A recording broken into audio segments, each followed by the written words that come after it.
ഇനി ചെയ്യുന്നത് ക്രോസ് ട്രെയിനറാണ്.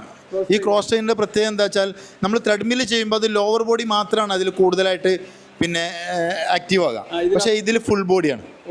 കാരണം നമ്മൾ കംപ്ലീറ്റ് ഫുൾ ബോഡിയാണ്. എനിക്ക് തോന്നുന്നത് ഏറ്റവും കൂടുതൽ കാർഡിയോയിൽ കാലറി ബേൺ ആകുന്ന ഒരു മെഷീനാണ് ഇപ്പോൾ നമ്മൾ ചെയ്യാൻ പോകുന്നത്.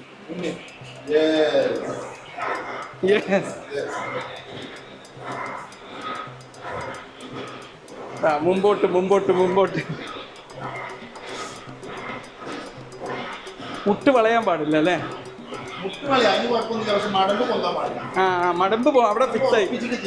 അങ്ങനെ ഇത് നമുക്ക് സ്പീഡ് കൂട്ടുകയും ചെയ്യാം അങ്ങനെ അല്ലേ?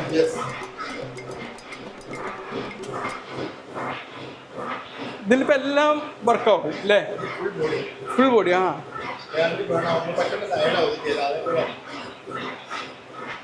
ഇതിപ്പോൾ നമ്മൾ മുന്നിലേക്ക് ചെയ്യുകയാണെങ്കിൽ നമ്മുടെ ബോഡിൻ്റെ ആൻറ്റീരിയർ പാർട്ടാണ്